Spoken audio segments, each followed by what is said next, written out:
Саламатсыздар, құрметті достар. Бүгін біз сіздермен ағылшын тілінде сын есімнің жасалу жолымен танысатын боламыз. Яғни сын есім деген не екенін білесіздер, ол заттың түрін, түсін, сапасын, көлемін білдіретін сөз табы. Ендеше кеттік. Ағылшын тілінде мен сіздерге оңай 4 жолын түсініп кетейін. To be етістігінен кейін жазылады. After the verb be. To be етістігі деген, ол біз сіздермен алдында танысқанбыз. Am, is және are. Am, is, are to be етістігінен кейін қолданылады. Екінші, зат есімнің алдында қолданылады. Before a noun. Зат есімнің алдында. Үшінші, бірдей, the same, жекеше және көпше тұрған зат есімдермен бірдей жазылады. The same for singular and plural.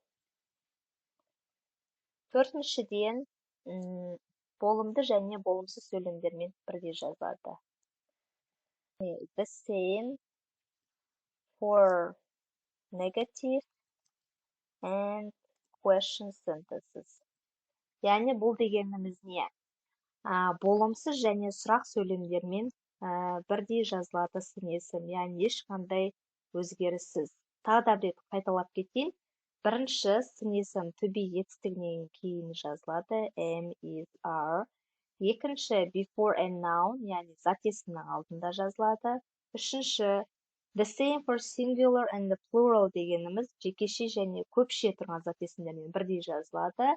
And the same for negative and positive sentences, яғни болымсыз және сұраулы сөйлемдермен бірдей жазылады. Ал енді осыларға байланысты мен сіздерге қазір мысал келтіріп кетейін, түсінікті болу үшін. Бірінші мысал бастайтын болсақ, және мен сіздерге айттым, to be етістігінен кейін дедім. Мысалы алайық. A Ferrari is fast. Яғни Ferrari жылдам. A Ferrari is fast. Ferrari деген машиненің аты. Мен to be деген қолданып тұрмын is fast. Немесе мен жай ғана ол қымбат деп айтылам. It's expensive. It's expensive. Ол қымбат. Көріп тұрғандарыңыздай to be деген ғой. It is expensive. Келесі, мен сіздерге айттым, зат есімнің алдында жазылады дедім. Дәл осы мысалды алайық, бірақ зат есім қосамыз. A Ferrari is a fast car. Ferrari ол жылдам машина. Car бізде зат есім, fast зат есімнің алдында тұр. A Ferrari is a fast car. Немесе мен айтам, ол қымбат машина. It's an expensive car. Ол қымбат машина. Көріп тұрғандарыңыздай, сын есім car зат есімнің алдында тұр. Және мен сіздерге айттым, сын есім көпше, жекеше түрде бірдей жазылады. Жекеше беріліп тұр, енді мен сіздерге қазір көпше мысал берейін. They are old houses. Анау тұрған ескі үйлер. They are old houses. Old сын есімі өзгеріп тұрған жоқ. Немесе тағы да бір мысал көпшеге. My glasses are new. Менің көзілдіріктерім жаңа. My glasses are new. Сын есім new ешқандай өзгеріс жазылып тұр, көріп тұрғандарыңыздай. Және мен сіздерге айттым, сын есім болымсыз және сұраулы сөйлемде бірдей жазылады, өзгеріссіз. Мысалы, It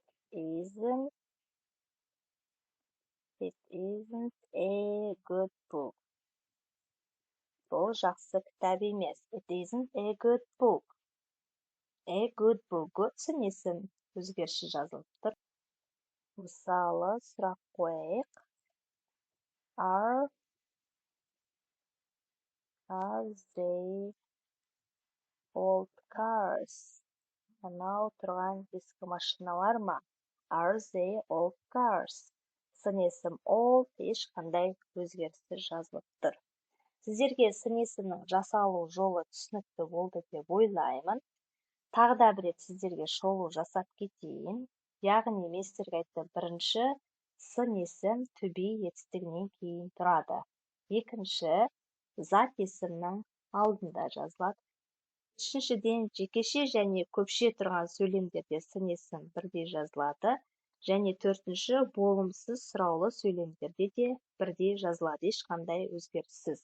Әдеттегідей мен сіздерге тапсырма қалдырамын.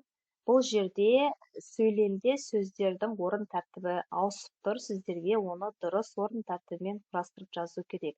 Жауабын комментарийге қалдырсаңыздар болады. Сіздерге ұнап жатса, лайк басып тіркелуді ұмытпаңыздар. Келесі кездескенше сау болыңыздар.